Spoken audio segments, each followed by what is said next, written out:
오늘 아침에 보면 총선을 맞이해서 화려한 그야말로 금융 포퓰리즘, 이 복지 요양 포퓰리즘을 갖다가 발표했어요. 자영업 소상공인 187만 명에게 은행이 최대 300만 원의 이자 낸 걸 환급해 준대요. 그래서 은행권에 2조 원의 민생금융 지원을 갖다가 하게 한다는 거예요.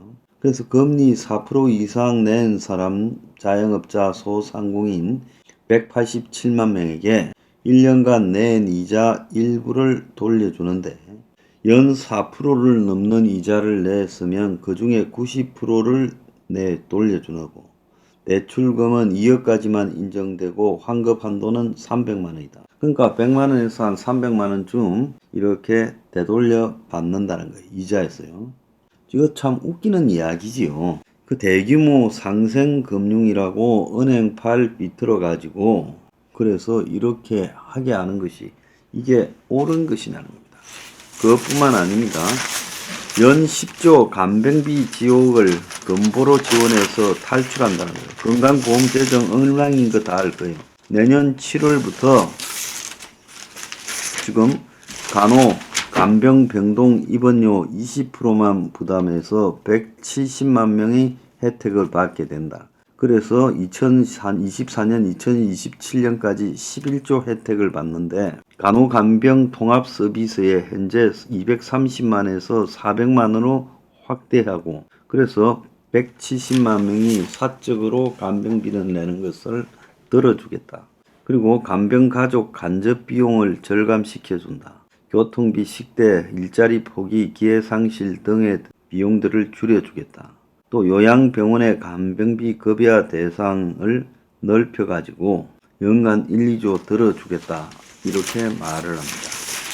그런데 요양보호사 4년 뒤에 10만 명이 부족해서 이 부족한 요양 인력을 젊은 외국인, 국내 대학 졸업한 젊은 외국인으로 채우겠다. 외국인이 이 요양보호사 자격다면 비자 혜택을 주겠다. 돌봄 간병 인력 수입 속도를 내겠다는 거예요. 자, 두 가지 측면에서 문제가 있지요. 자, 국가적 그 요양 체계를 마련한다라는 그런 입장은 뭐하고 관계가 있습니까? 행명 21에 5+3에 5였어요. 국가가 이 사적으로 하는 요양 시스템을 전부 공적으로 전환시키다. 그래서 공적인 요양병원 체계를 갖추고 지금 사적인 요양병원을 폐지시켜 가야 된다라고 주장을 합니다. 그런데 여기서 문제는 여전히 이 요양체계, 간병체계를 민간에 맡겨두고 거기에 국가가 돈을 넣어서 떼우겠다는 거예요. 자, 지금 보육만 해도 마찬가지입니다. 어린이집, 유치원요.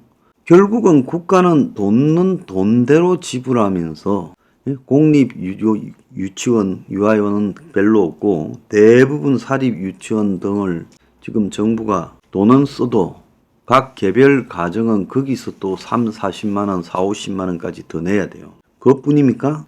요양원도 그래요. 요양급여라는 것이 있지만은 결국은요. 아주 돈이 없어서 부모한테 해줄 게 없거나 부모한테 냉랭한 사람들 빼고 좀 살만하면 요양병원에 부모 넣어놓고 견적을 내잖아요. 재산 정도에 따라. 그러면 이런 비용 저런 비용에서 끝없이 들어갑니다. 그건 전부 다 누구 손에 들어가냐? 요양병원 업자들한테 들어가죠. 그래서 한때 한국의 사기꾼들이 은퇴한 의사들 매너 가지고 그냥 간판 의사 세워놓고 부동산 투기 업자들이 요양병원 사업하는 게 유행했지 않습니까? 그래서 요양 체계를 공공적으로 고쳐야지 그렇지 않고 여기에 그냥 정부가 간병비 이런 것들을 지원을 해주겠다. 그걸 급여하겠다. 이게 그래봤자 또 다른 문제를 발생시킬 수 있다는 거고요. 다른 한편으로 행명 21은 이런 요양 체계를 갖다가 공공화하면서 거기에서 공공 일자리를 만들어 가지고 한국 사람들을 취업시켜야 된다. 이렇게 주장하는데 지금 정부가 하는 이야기는 요양보호사가 4년 뒤 10만 명이 부족하기 때문에 외국인들로 채우겠다고 이야기를 하고 있어요. 이 좀 기가 찬 일 아닙니까? 아주 기가 차다고 내 생각을 하고 있어요. 자, 그래서 은행에 있는 돈 2조 중에서 1조 6천억은 거래 쓰고 이제 4천억은 또 취약계층에 쓴다고 이야기를 하고 있습니다. 자, 근데 50억 미만의 주식에 대해서는 양도세를 안 내도 된다고 요렇게 또 돈 많은 사람들까지도 선심 써줘요. 정부가 내년 예산 656조 6천억을 또 통과시켰는데 여기에 보면 골 때리는 것들이 많습니다. 소상공인 취약차주에 대한 고금리 대출이자 일부 감면 3천억, 영세 소상공인 전기료 한시 보전 2,520억, 지역화폐 3천억. 저는 이재명이기 때문에 지역화폐라는 말만 들어도 발발 떨려요. 청년 월세 한시 특별 지원 1년 연장 690억. 그래서 청년의 월세 20만원씩을 지원해 준 걸 1년 더 연장하고 대학원 1,000원의 아침밥을 정액한다는 거예요. 나는 대학생들 1,000원 아침밥 반대합니다. 왜? 대학도 못 간 젊은 청년들이 많은데 대학을 간 사람한테 1,000원짜리 아침밥을 주겠다면 일종의 혜택을 본 사람한테 또 다른 혜택을 더 준다는 거 아닙니까? 안 그렇습니까? 대학생에게 1,000원의 아침밥 운영 지원 기간도 연 8개월로. 자, 그래서 지금까지는 7개월이었는데 한 달 더 연장하면서 5억이 더 늘어났다는 거예요. 청년 월세 지원이 690억이라고 합니다. 20만원씩 1년간 준대요. 청년 서민청 대중교통비 부담을 줄여주자고 했던 K패스도 내년 7월보다 2달 빠른 5월부터 도입해서 환급 요건도 완화하고 예산 218억을 더 투입한다는 거예요. 그래서 K패스라는 게 지하철 버스 대중교통을 월 21회 이상 이용하면 월 60회 지원 한도 내에서 일반인 기준 21만 6천원을 환급해준다는 거예요. 벨짓거리를 다 하고 있습니다. 나라가요 완전히 그냥 없는 사람대로 있는 사람대로 돈 나눠먹기를 하고 자빠졌어요.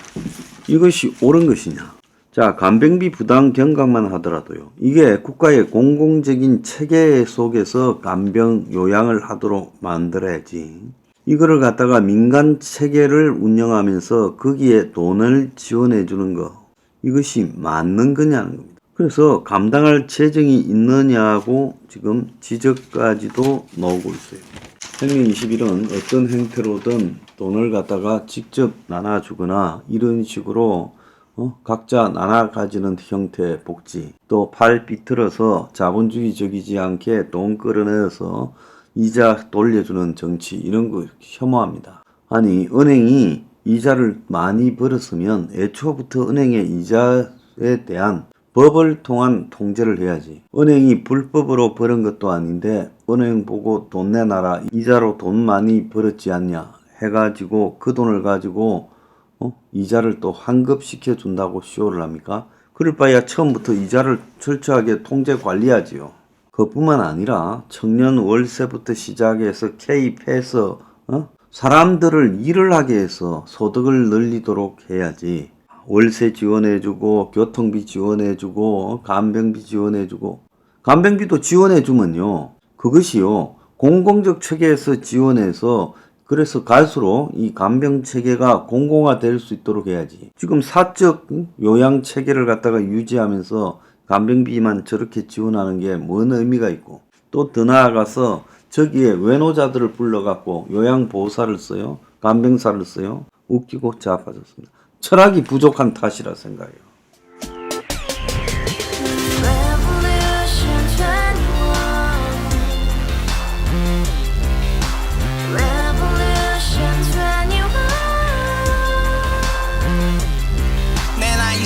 월세 30 코인빚만 300 서울에 온지 벌써 10년 아둥바둥 버텼지만 여전히 난 반지 하에 제왕 곰팡이 연문제약 내비랑 깡통망통 완전히 폭망. 고시원 창문만큼 작아진 내 꿈, 연애 결혼 내 집 모든 게 헛꿈. 1년 전 떠난 여친 울며 말했지 같이 살자 평생 가본 게 꼬꼬꼬라지. 가바후스 700 나도 소유주.